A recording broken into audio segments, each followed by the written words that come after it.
Guys, it's Business Power Hour. I'm so excited. I'm really, really excited about this panel today. And I'm so grateful you guys all took the time to be here and to share with us. I know it's going to be such a good discussion. This is like an all-star lineup. So I was really, really excited when I saw the panel lineup for today. I'll let you guys intro yourself. We're going to have a really good conversation about content creation, about how to come up with ideas for content, how to come up with ideas for content that creates sales, like that's actually useful to your business. And you guys know I'm nosy, so I'm really excited to ask everybody all the things and get into it. And they all brought free gifts for you guys. So, Noleen, I'll let you go first. Can you let everybody know who you are, what you do, and then shout out the free gift we need to all go grab? Sure, it's great to be here, Faith. I'm so excited. So my name is Noleen Sliney, and I'm a video and visibility strategist. And I work with impact-driven entrepreneurs, and I help them to create a simple and effective video strategy that really just helps them get noticed, get hired, and increase the sales, of course. So what this helps them to do is to know exactly what to say in a compelling way in their video. So obviously something we're going to talk about tonight. And it really helps them to get over that perfectionism, that hesitation of, oh my God, what am I going to say? What am I going to do here? I'm sure none And of us have ever thought that, right? oh, Nobody of course listening not. would No, never thought that. every day. And I have a phrase that we use. Someone in my group actually came up with that, and it was hashtag overthinkingitis. I mean, it's the best phrase ever, you know. And that's what I always say. This is what this does, because so even myself still, like, I still get like that. But at the same time, what's good now is I recognize it and I know how to get over it, and I go, oh, screw it, I'm just going to do the thing anyway, you know. So yes, I really love helping people with that. And the free gift that I have today is called Video Sales Accelerator. So it's going to help you to actually do the selling side of video. So you're actually doing the content and you're showing up, but you're doing the selling part as well, which I find so many people are also really stuck on, especially on video. Actually, I feel like they're maybe sometimes good at doing it in written content, but not doing it on video. So that's what this free gift helps with. So yeah, really excited to be here today and to hear everything from all of you as well. I'm so excited to learn myself too. I know. That's awesome. I know. I feel like we all know each other like internet wise, but I'm like, we all get really excited when we all get to be on camera with other business owners. We're like, talk about all our nerdy little marketing stuff. You guys have to go grab Nolene's gift, because I do think video converts for me. Like, one of the ways we were able to make so much money, even when my audience was really small, was because I was on camera all the time. And that's always converted really well for us. So if you're having it's a hard time turning people into customers, sometimes adding some video with your written stuff, with your other stuff, even if it's just here and there, like, can really help people feel connected to you, because then they know how you talk and how you be, and like they kind of feel like they know you a little bit more than I used to hide behind. I used to be very guilty of hiding behind my little blog and like hiding behind the computer.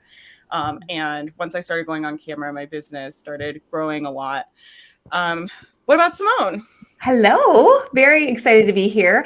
My name is Simone. I am a marketing coach for coaches and consultants, and I help coaches and consultants elevate their marketing message so that they can attract premium clients and book more sales consults. So I really help you show up and stand out from a place of authenticity and alignment. So super excited to talk a little bit about content and managing that chaos, because I loved that in the title, because I think we all relate to managing the chaos and what that might look like both in our minds and in how we apply it.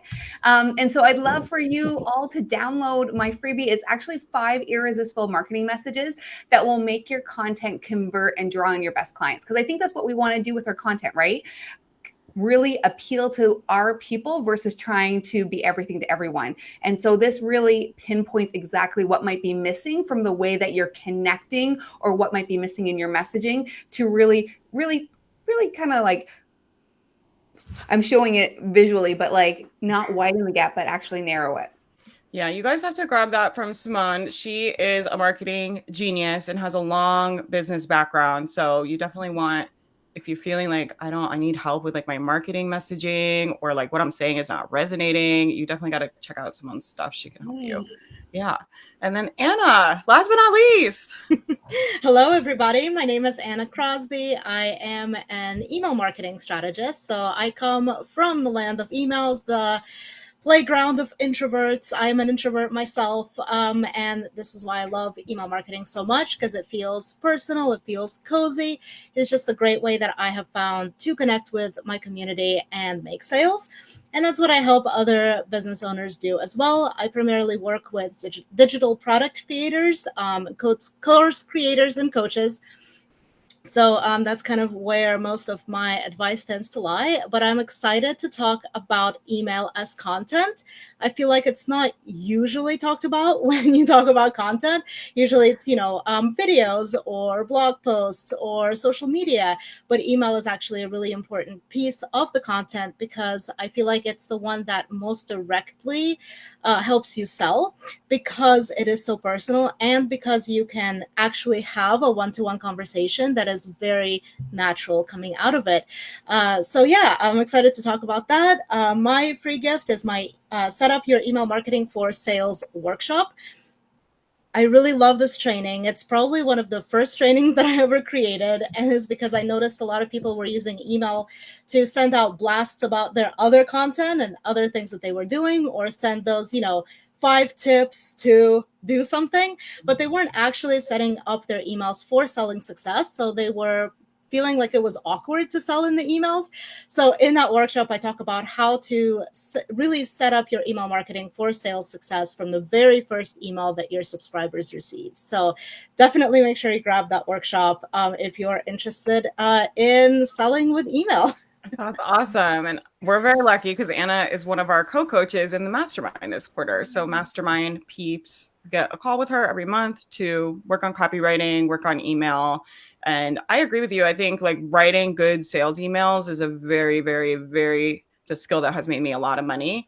Right. And I think sometimes because we have creator camp now, people think like, oh, Faith is like into like all the social media. And I'm like, I teach them in creator camp to like grow their email list with with Instagram. Like we're not like growing followers on Instagram. We're literally trying to use that platform to get more people on their email list. So I totally agree with you. I think email is a really, really powerful place. Definitely go get that workshop if you guys are interested in learning from Anna. And she's great. She's the best.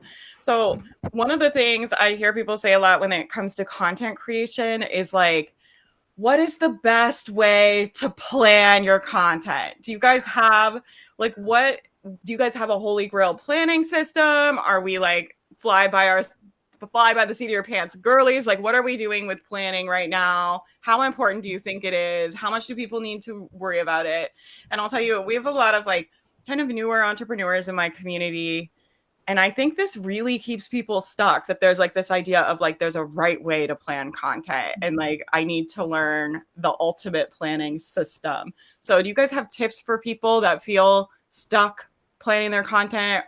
I don't know what people's thoughts are on this. So I'm curious to hear what you guys think. If you have a content planning system you love, if you're batch creating, you all know I'm nosy. So I want to know what you guys think about planning. Oh, absolutely. So I guess I can go first. Yeah, I'm going to let you all jump in. Then it's like whoever is fast and called can get the mic, and then we'll pass it around. We'll give everybody Sure. Yeah, I love planning my content because if I don't know where I'm going, I'm not going to get there. I'm the type of person who, if it's not on my calendar, it doesn't exist. So I definitely do teach planning for your emails as well. Because I find email is one of those things that's really easy to let go or slide to the back burner and go for weeks or months without emailing, because you're waiting until you have something good to say. How often should you think people should be emailing right now? Like, what's your... Yeah, that's so if you had asked me last year, my answer would be very different. But this year, we've had the changes to email marketing rules with Google and Yahoo, with them putting more emphasis on engagement. And one of those metrics that they are looking at is how frequently you send email. So if you go for months without sending emails, and then you're going into a launch where you're sending daily or almost daily emails, Google is going to look at that and be like, why are there so many emails coming from this domain when we haven't had any emails? Maybe we should limit this. We should, protect people's inboxes. So I would say emailing regularly, like every week or every 2 weeks at most, is about the minimum right now, just so that when you do have a launch that you're trying. Oh no, she's gone. Oh, no. I wanted to keep hearing that. I thought that was really great tip That's about Oh, it's so good. Well, that's okay. If you guys are listening to the podcast, Anna just got, I think her internet went down or something. She got booted off the stream, which is so sad, but she'll be back. That's a good thing for you guys to keep in mind when you're sending email. It's just like, it sounds like you want to kind of be consistent. You don't want to not be sending and then sending a whole bunch. So such a good she's coming back. She's coming back. Okay. So Simone, why don't you jump in while we're waiting for her to get synced back up? For sure. Yeah. So it was so interesting because he would ask, like, what do you do as it relates to planning? And I think naturally, oh, there she is. I'm a planner. Okay. You know what happened? I am a planner. I could see you guys and everything, but my feed just went off. It's all good. It's all good. Yeah, sorry about that. So what was I saying? Yeah, so emailing once a week or at least every 2 weeks is about the minimum, I would say. So to have a plan, I feel like is more important than ever. Because you do want to keep that consistency. I don't want to say like you have to or else, right? Obviously, it has to be doable with your schedule and everything like that. But email marketing is now a commitment that you have to make. So if you decide you do want to use email marketing, and I'm not going to say you have to use email marketing just because, I use it doesn't mean that it's the end all and be all. I feel like you probably should. I feel like for 99.9% of you guys, if you want to have an online business, your email list is so important because it's something you own. You guys have heard people to go on about this, but I know people that used to make a lot of money. They had a huge Facebook group and that group got deleted and they had no email list. I mean, I know people that have like really relied on, I've seen worst case scenarios play out where people have a huge 100,000 people on Instagram and they're making $20,000, $30,000 a month and that platform is shadow banned or deleted. And so I just never want that to happen to anybody in the community. And the best way to safeguard that is like having your email list, because at least you can still contact those people. If you don't have them on your email list, if something happens to one of those platforms you've built up, you have no way of reaching anybody again, and they'll forget. Like the internet, I mean, people's memories be short out here on the internet these days. They really are. They really are. Yeah. So yeah, email marketing used to be kind of one of those things that people are like, oh, well, it's good, to do it if you can. But now if you decide that you are going to do it and you want to work on your domain reputation and your deliverability being good, consistent emailing is kind of like what you have to do these days. So what were you going to say, Simone? I was just going to say, I totally agree with you in terms of like that planning. What I find is when I'm working with my clients and we start getting into the planning process, and I know, Faith, you mentioned this too, people get really stuck because I think they think a plan is like a must do. But when I break down a plan, I really love focusing on a 90-day marketing plan. And the reason being is it still allows for so much flexibility. And I think we just need to be looking at that as a roadmap, because the truth is the best marketing is always the one that adapts to our customers' needs. So if our customers, we're sending out content that we think is fabulous, but it's not really landing, or we're not getting the uptake or the interest, then I think that there is an opportunity for us to be checking in and saying, okay, this isn't maybe landing, I need to tweak. So we want to make sure that we have that fluidity. And I find with 90 days, it gives you enough to really keep you focused, making sure that you understand what you can do and how you're going to get there, but it also gives you the flexibility to pivot when needed. Obviously you can pivot quicker than 90 days, but it gives you a little bit of fluidity. And I think that allows to meet you also where you are in your business and in your life. And I think that's something that's really important when it comes to content planning. And that is also making sure that's aligned to your own personal goals and values as a business owner. And often, sometimes I find when my clients or my students are misaligned, a lot of times it's because they're trying to do things they think they should, and it's misaligned to their true values. So if we just kind of take a moment and we bring all that together and we look at it in shorter bits of time, I find that content planning can feel so much more accessible and easy and really take away that overwhelm. Yeah, that's a really good point. I like that you said about the flexibility, because when I look at my business, I'm like, the amount of planning and our system and process for planning, it often looks different depending on what kind of season of life like is Faith in. 100%. Right? So if Faith is in the office all the time and I'm here every day and right now I'm working a lot and there's a million things going on, right? Things tend to get scheduled more ahead of time.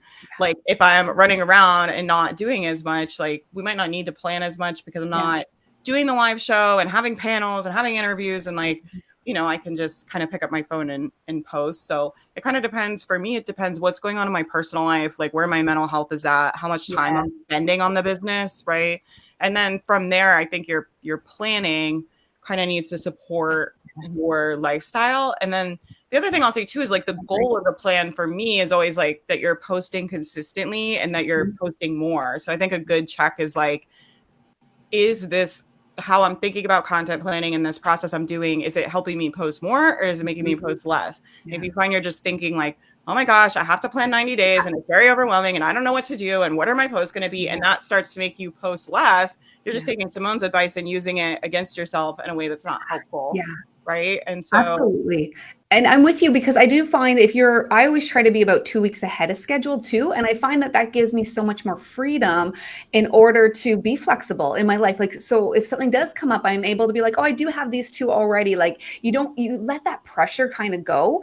And I'm so glad that you talked a little bit about planning your content and planning your business also around your life and your needs. And I know for myself, I totally did not do that. And I learned the hard way. And I think maybe that's how we learn sometimes. But I had a plan. Most things in business. I think that's how I learned. And I was like, I had a plan. I'm like, no, I'm sticking to this no matter what.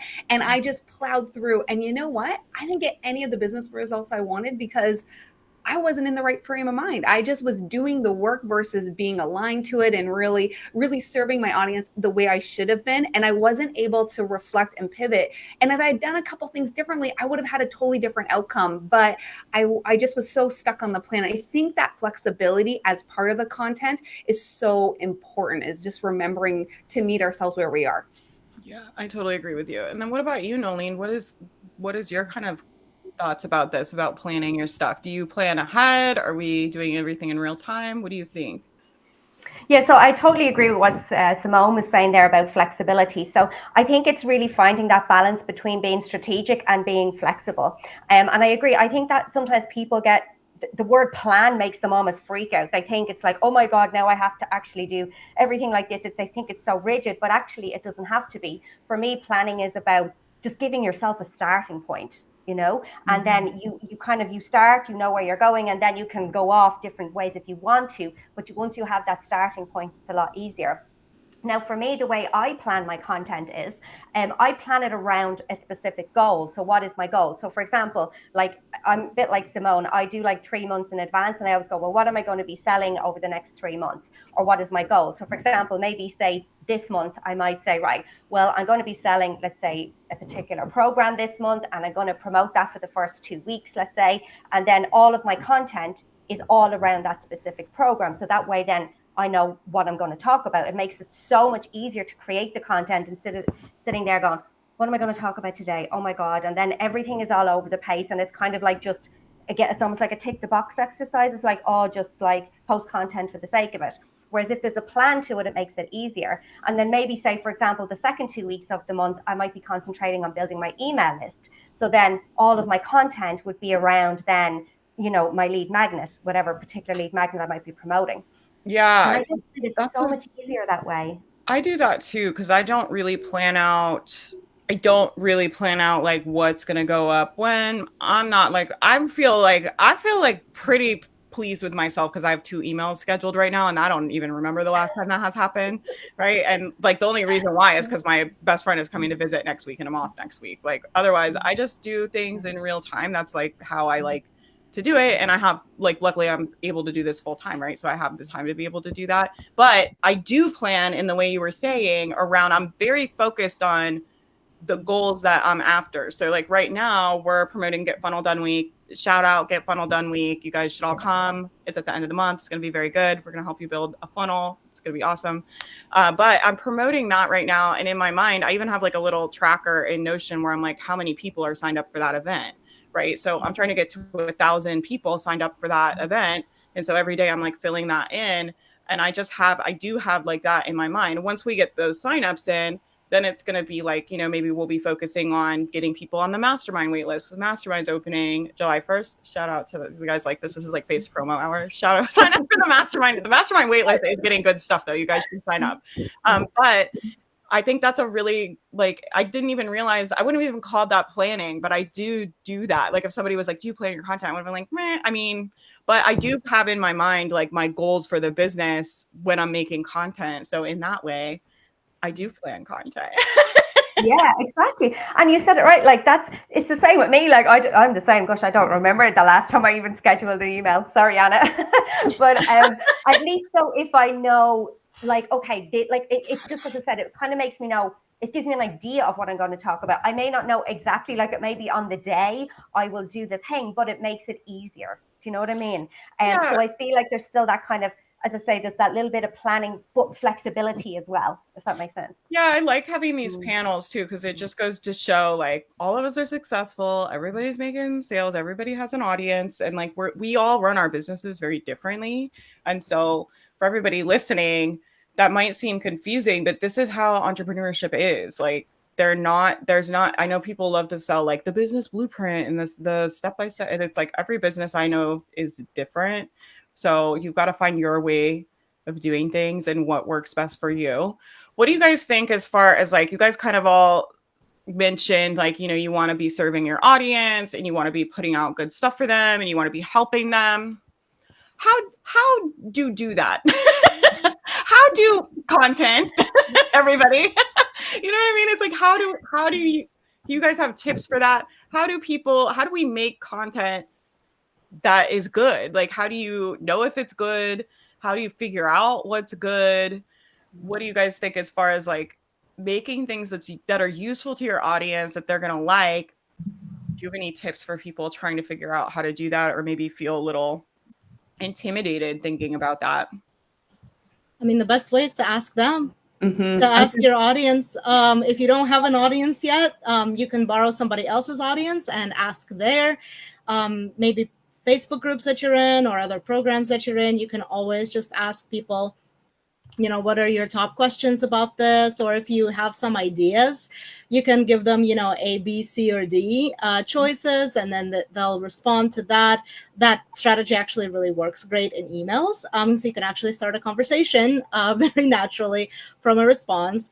So that's my best tip for, what is good content. Because then you'll find out that a lot of times people will say they want something or they want to, for my audience, they're like, oh, I just want to send more emails. I just need to figure out more things to say in emails. But actually the real thing may be something different. Maybe they are not confident in selling in emails, right? And that's why they're having trouble making their email marketing work. Or maybe they don't know how to plan, right? Like whether they are going hardcore on planning and scheduling emails, or if they feel like they need to be more flexible. So the real value of content is really bridging the gap between what people think that they need and what they are thinking about day to day. And your job as a content creator and marketer really is to make them think something else, right? Like make them think the thing that they actually need to think about, or to get to the underlying part of what the problem is. And then obviously that should lead into your offers.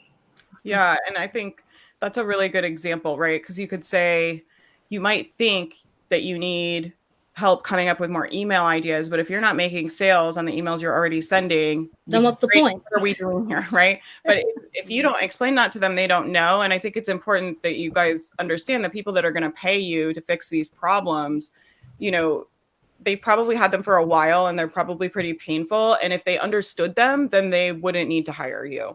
So Right. If we're asking them what the problem is, it's like you kind of have to be filtering it through this lens of understanding, I'm going to have to go pretty deep here and try to figure this out.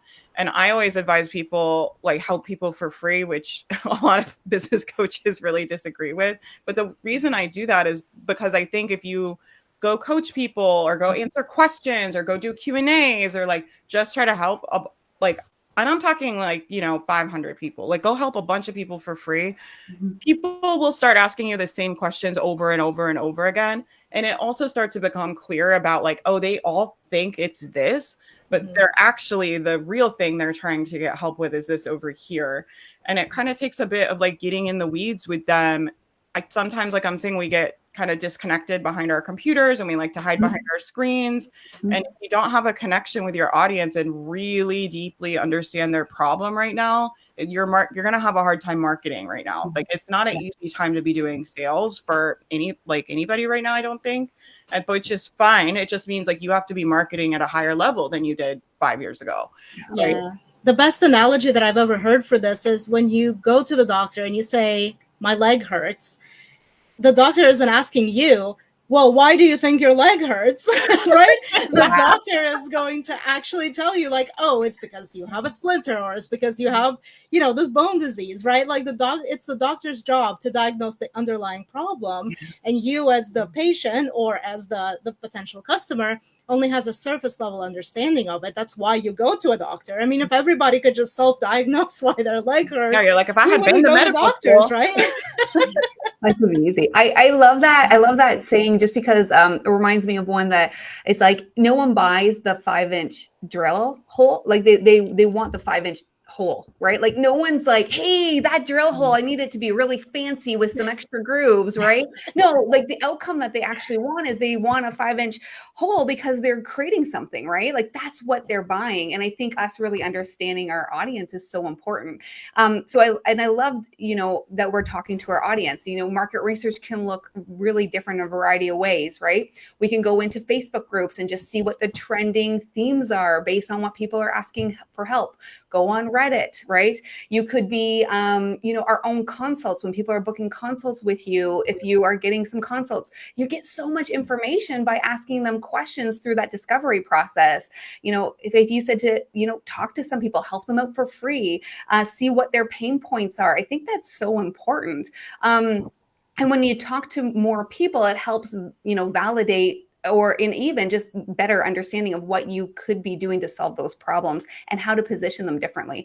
And also, we're living in a world with increasing AI, and we can utilize that technology in a way to be really helping us with sort of like that spark for content ideas. I don't believe it should replace it, but I think you can utilize it in a way that can help you generate and take those ideas that you're getting and even build more to give you more creativity. And I think the combination of both really is powerful. I think when you do it together, it becomes a really, really powerful tool to help you leverage.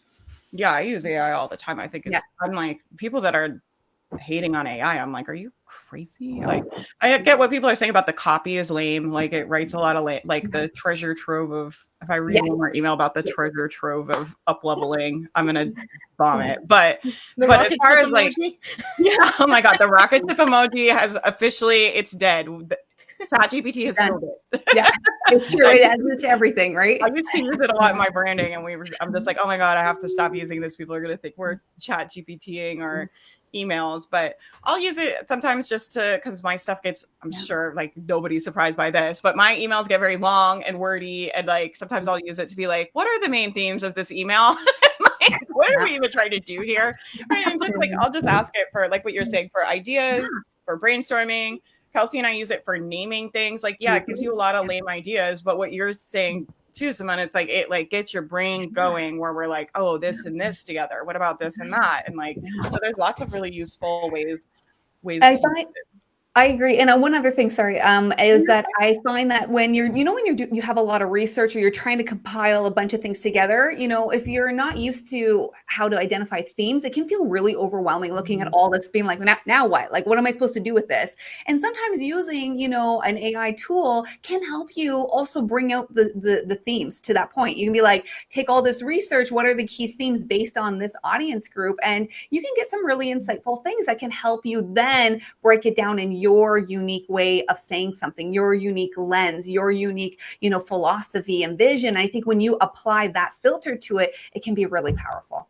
Yeah, I actually built like my own like database. So there was like 2 years where like I coached in the coach in the mastermind. I coach, like, I have hundreds of students in our group, right? And we coach them and stuff. So I would do coaching. And after the call, I would go in the database, and it was like every question that I was coaching on and things people were asking, I put it all in this like spreadsheet that was all categorized. And I did that because I was building out a curriculum for the mastermind, and I was trying to make sure we didn't like forget anything. But it ended up being super useful for marketing emails and for like ideas for selling the program and for just making content, because it was like, oh, they all think their problem is this, but really it's this. I had like a spot that was like what they asked, what they thought the problem was, and then what we figured out the problem actually was, and like the solution.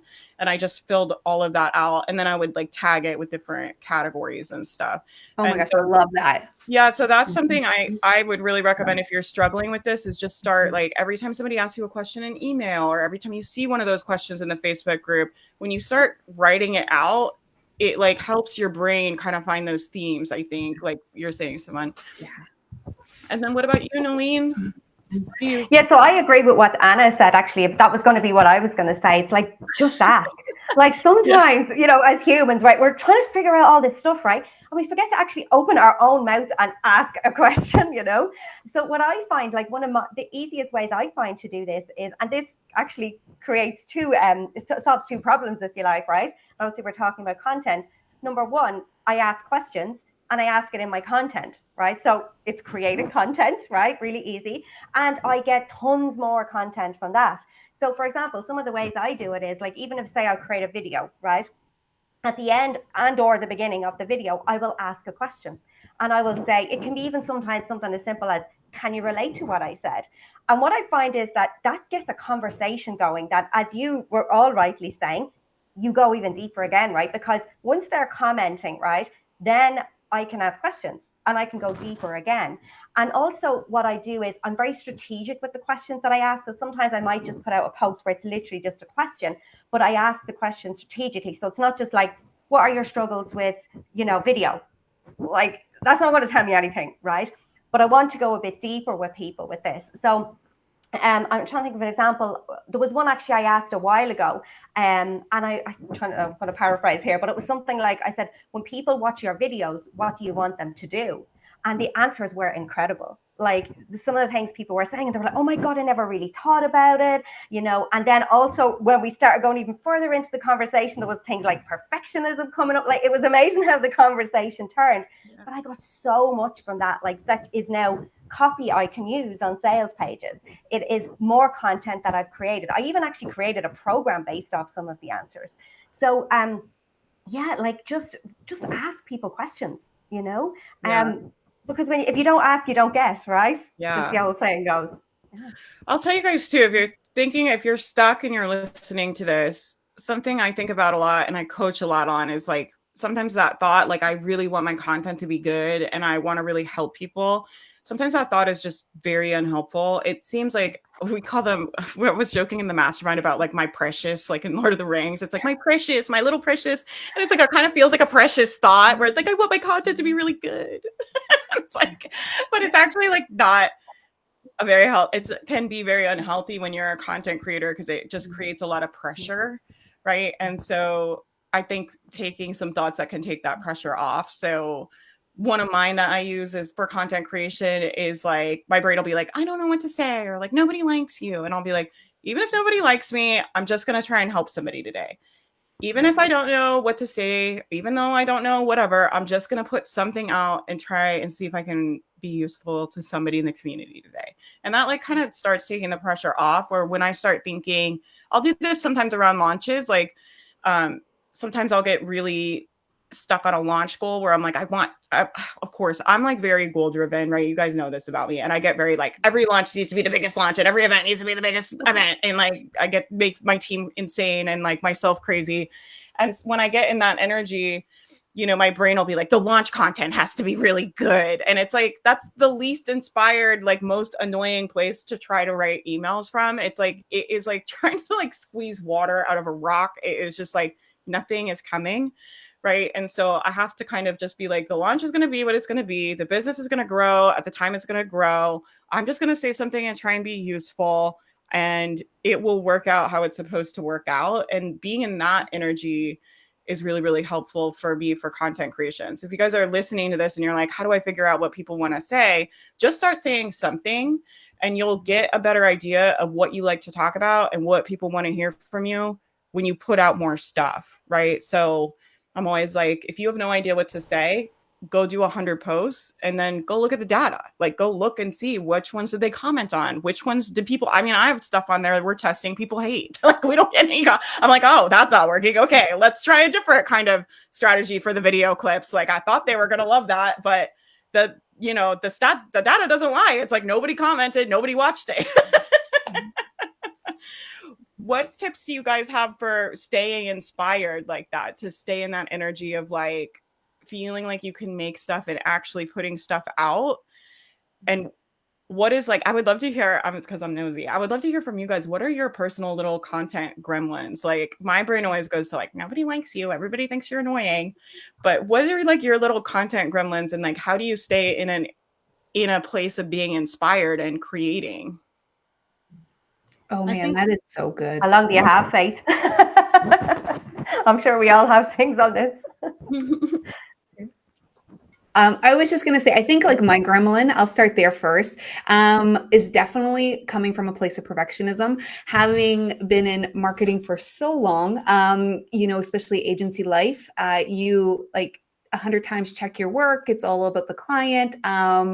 You have a lot of people's fingers in there. So it's like, it's got to be perfect. It always has to be perfect. And I think one of the things, there's nothing wrong with wanting it to look good, but I think letting that go allows you to better serve, especially as a solopreneur in your business. Even if you have 1 or 2 people supporting you, I think it's about moving things forward to actually test it. And to your point, Faith, like testing it with data to seeing actually what resonates, because once you figure it out, like it's almost the ugly first draft a little, where you test it, you're like, oh, this works. Now let's just kind of tweak that. Let's actually dial that up a little bit more and dial that up a little bit more. So for myself, I think it's been really giving me the freedom to just go ahead and put it out there and let it be me, and just me figuring out and finding my voice. And I find a lot of my clients come to me because they just don't feel confident in their voice quite yet. They are always looking for, that validation or that external validation, because they're always thinking it has to be perfect, or who wants to hear from me? I have nothing unique to say.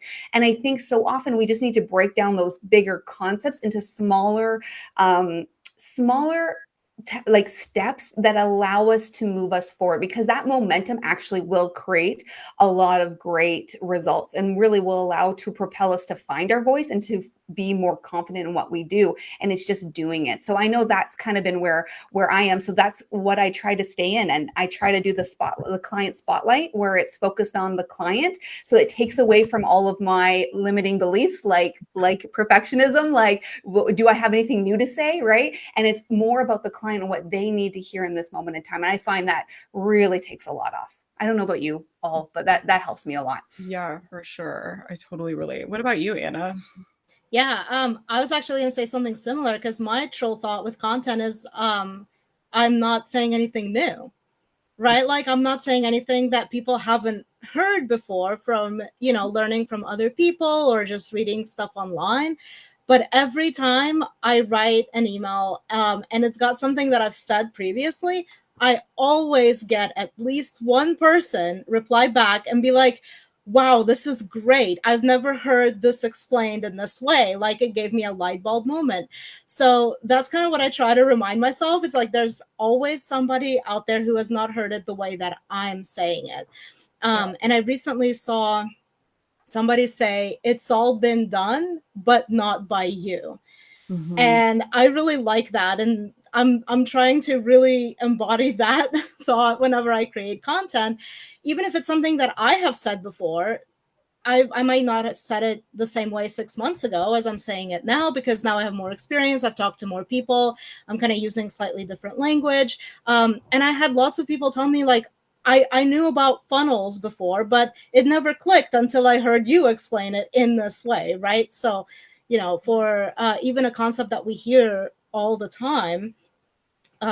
So yeah, that would be just my advice. Like, thinking about, somebody there has not heard that, or maybe they haven't heard it explained in the way that you're explaining it, or they just needed to hear it for the 100th time, and then the 101st time, that's when it actually clicks. Well, human brains need repetition, right? So that's something I think about is like, it's not like I can tell, like I work with online business owners, right? So it's not like I can tell people like, you're good enough and just put your stuff out there. And I know it's scary, but it's going to be fine. And they're, you know, it's not like I can tell them that once and they're like, oh, thanks, Faith. I'm never going to struggle with that. It's like, they're going to feel good for like 10 minutes after we coach. And then an hour later, they're going to need like somebody to say that to them again.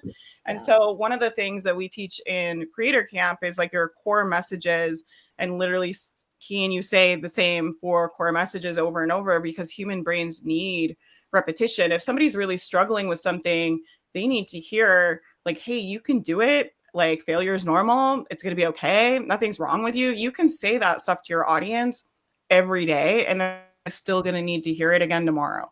So I think like just remembering like human brains need repetition. You should be repeating yourself. And we have to hear that in the mastermind all the time. People will be like, oh, I've heard Faith talk about this 100 times, but then I saw her coach so-and-so. And like, now I understand in like a totally different way. Right. But if they hadn't heard me say it all those other times before, they might not have been ready to have that breakthrough or have that shift without kind of noodling on it for a while. Right. Like real shift, I think in our brains, it's like we kind of have to simmer in it for a while. So I think like your content should be repetitive. I think like, I do not think you should be coming up with something new to say. I don't know how you would do that, first of all. Right. If you can do that, maybe I'll hire you. Pitch me. Come work for me. But I think like, I mean, how many ideas can you possibly have about the stuff we teach? I mean, I feel like at this point in my career, I'm like a professional parrot. I've been saying the same things online for 8 years straight. If you go back and listen to my mental health, I was doing mindset for mental health before I was doing business coaching, but I was saying the same things. Right. Yeah. Marketing it to a different audience. Yeah, marketing is not saying 100 things once; it's saying one thing 100 times. Yeah, that's another quote that that I've kind of internalized, and it helps for sure when those days when I'm just like I have no clue what to write today. I know that it might seem like, because I send so many emails, I send 3 emails a week, so and without fail. And you might think like, oh, she always has something to say. Like sometimes I come to the blank page, same as anyone, and think about like, you know, what am I going to write about today? And I keep a database of all the emails that I've ever written. So I'll go in there. And that's to speak to a point that Simone made earlier about how you tweak and find things that are working. So I'll go in my database, see what had a really good open rate, see what had a really good click rate, see where I got the most responses, and I'll just recycle that email. I'll just rewrite it a little bit, you know, put some fresh lipstick on it, but it's still the same content. Yeah. And I feel like a lot of people are afraid to do that because they think like, oh, people are going to remember what I wrote. I don't even remember what I wrote last week. People consume so much content online now. It's wild, the amount of emails and stuff people are hearing and reading and seeing, like the amount of content. So if you think like people from like, they don't definitely go back like 2 months ago. I agree. And then even a good open rate is what, like 35%. Like that means 70% of the people like didn't even open it. So like you've still got all those people there that missed it the first time that might open it the second time. What about you, Noleen? You have tips for how you stay inspired, and like what are your troll gremlin? Oh yeah, my troll gremlins. Well, let's start with them. Yeah, the perfectionism, 100%. That one is definitely one for me as well. You know, going down the route of, oh, is this good enough? Like, what the hell is that even? Do you know what I mean? Like, who just says what good enough is, right? Overthinking, all those kind of things. But one thing I will say that, and I'm going to be slightly different to the rest of you on this one, and I know obviously the stats and open rates and, you know, views and all that stuff is important, and obviously, you know, likes, comments and things like that. But something that I have really come to realize, and this is something I'm always telling people, you know, on my clients as well, is that actually sometimes it's not always the case. Like it's not always the measure. And I'll tell you why.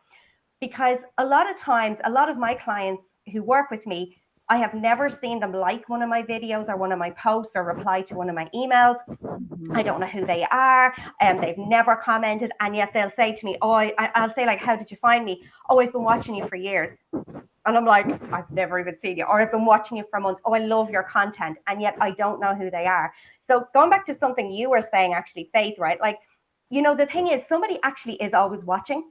even if we don't think they are. You know, again, and I especially find this with email, actually, because sometimes I'll be sending out emails and I'll ask questions and people don't reply. And as I said, again, then eventually sometimes someone will, you know, work with me and they're like, oh, I've been reading those emails and I really love them. And I'm like, I didn't even know you were there, you know? So I think it is always important that even if we think something is shit, let's say, right, in our heads, actually that might be the exact thing that somebody needs to hear and see. And they may not comment on it, but they have absorbed that, they have noticed it. And that might be actually the thing that pushes them over the edge, if you like, to go from just watching and consuming or reading to becoming a client. So that's something that I find very, when I get in my head, when the perfectionism comes up, I find, yeah, that really, really helps me. Because then I think of all the clients I work with who don't, I still, by the way, don't actually comment or anything on my content, but are paying clients. Most people are lurking right now. Like that's like the trend we're seeing as well. And we talk about in the mastermind, we've been talking a lot about like lurkers love to buy. So just because they don't comment, just because they don't like your stuff doesn't mean they're not going to be buyers. And we have that in every launch. Every launch we do, we do these big free live events before we open the mastermind. And I really love it because it helps us get the community, gets free results. We get to help a lot of people. It always brings a lot of new people in, which is great. And then it gives people a really good sense of me and my team and what we do. And if we can help them, and then they can come into the mastermind if they want more support and they want to work with us. But so many times at those free events, you know, we do all these giveaways and we have teams and we have like people are really engaged, and I'll think in my head, like, I kind of know, I'll be like, these people are going to join, like they're going to be in the program. And it's never those people. It's like people I'm like, I have no idea who that even is. I was like, I've been live every day for 5 days. We've been doing teams and points and bingo and like I'm coaching and like I'm like, I've never seen these people in my life, and it's always people I don't know who they are till then they come in the mastermind. They're like, oh yeah, it's like what you were saying, Noleen, like I've listened to the podcast and I've been at all your live events and like I love your stuff. And I'm like, I have no idea who they are. And I think that's pretty normal for most people. That's how they consume content online. There's a lot of like passive consumption happening online right now. There's still some communities and stuff, but I feel like really the majority of content people are consuming, they're just scrolling, watching, like, you know, reading their email, listening to the podcast, but there's not a lot of like, I think engagement is just kind of lower in proportion to the amount of lurking that's happening. Like that's the trend that we're seeing on my stuff. And that doesn't have to be a problem as a marketer, right? As long as you're not making it mean I'm not getting comments and everybody hates me. It's just kind of like, you know, some of it will get engagement and some of it doesn't. And that's always going to be, as a content creator, it's always going to be like that. Like no matter how big your audience is, sometimes you put out things and the algorithm doesn't like it or it doesn't catch people's attention. And that doesn't mean like you suck and you should throw it in and it's never going to work. It's just like, that's how it is. It's like for everybody, right? Some of it hits, some of it doesn't.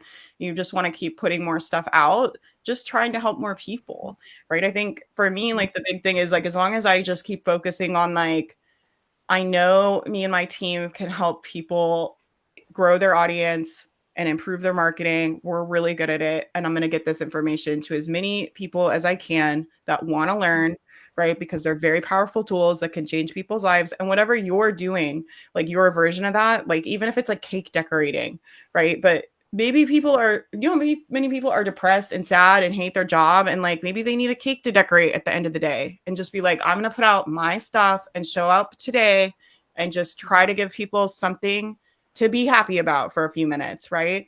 And as long as you stay focused on that, I think, you know, you'll be okay. Just be nice to yourself, have your own back. It is hard out here. It wears on your like nerves. It is hard to put yourself out there and put your stuff out there. Like all of us have been through it, but just be nice to yourself, give yourself a lot of grace, and then just stay focused on trying to be helpful, trying to put out something nice. Like I'm always like, just go say something nice on social media today, right? It doesn't have to be, you don't have to be Gandhi. It doesn't have to like be, not everything has to be the most profound thing in the world, right? Just say something positive. Just share a picture of a corgi if you want. It's fine. Like it's not that serious. Just try to put out something useful today that your people might like. Well, thank you guys so much for being here. I love having these discussions. It's so fun to like talk to people face to face. And I know it's a pain to get everybody to come live. So I really appreciate you guys taking the time and coming.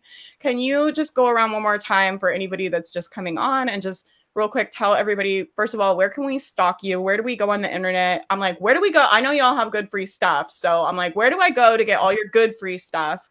Where is your best free stuff?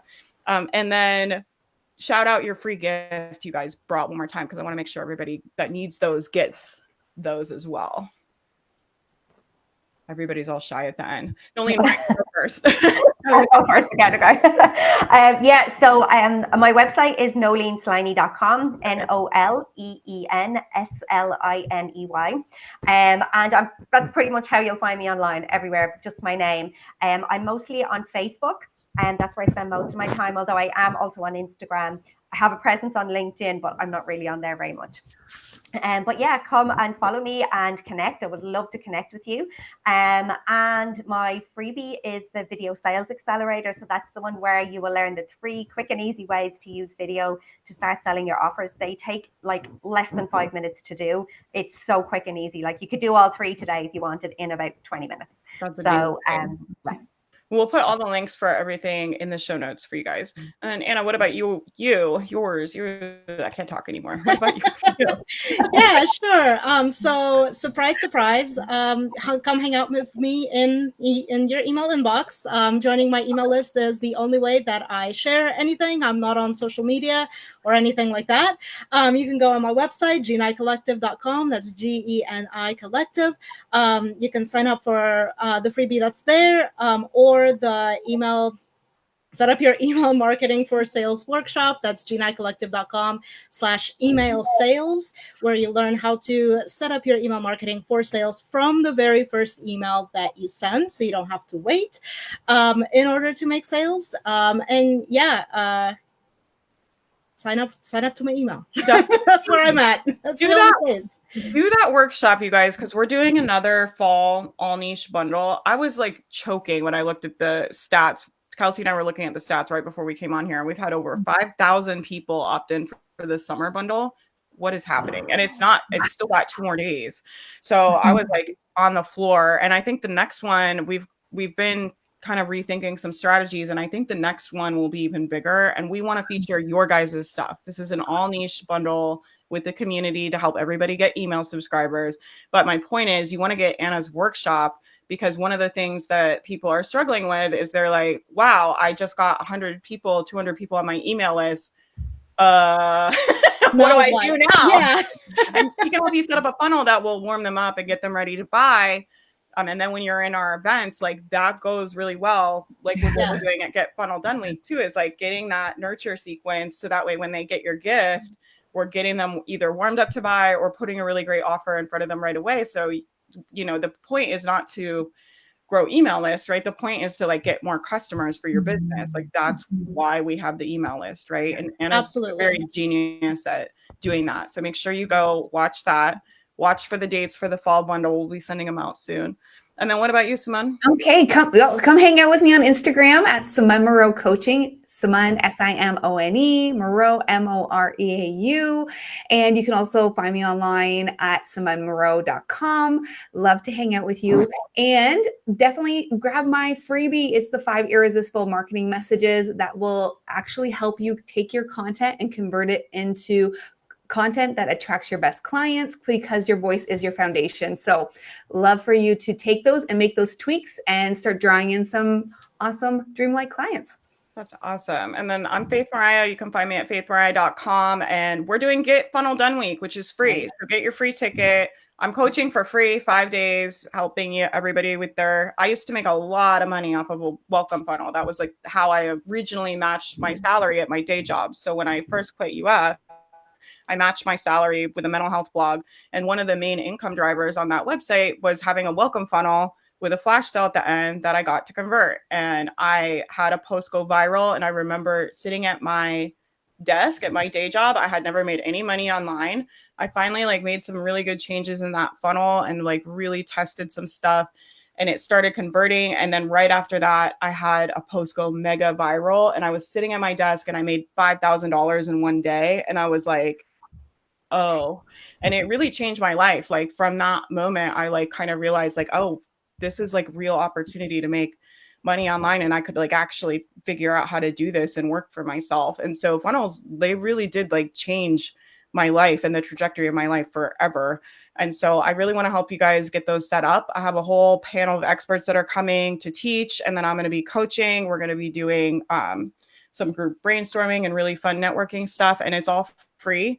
There's also a $20 VIP ticket. I'll tell you guys, that ticket is a steal. I'm putting together a digital shop right now with all of my offers in it. And then I know everybody's like, finally, but I haven't had anywhere for people where people can buy our stuff. We just kind of randomly will put stuff out once in a while. But a lot of the stuff that's in the VIP ticket is going to be for sale for like $50 each product. And there's a bundle of products. You can get all of it for $20. So this is like the best deal you're going to get if you want help from me. I'm putting your funnel together, putting your freebie together, social media. And then we also have VIP stuff from a bunch of our speakers and contributors as well. So that thing is a freaking steal. It's going to be going up to 30, but right now it's 20. So you guys should go grab it. So that's all I have for you guys. I really, really appreciate you guys so much for being here. Please support our panel. They took the time to come here and share with the community and so generously. And I just really, really appreciate them. So please, if you guys can, if you know people that could need help from them, please send people to them. Please support them. Please follow them, stalk them, get on their email list. They are very, very, very good at what they do. And I know they'll be able to teach you guys a lot. And I appreciate you guys taking the time to be here. Hopefully we'll get to do it again soon. Bye, everybody. Thanks so much, Faith. Yeah. Thanks, everybody else. Yeah. Thanks so much, everyone. Love this. Bye. Bye.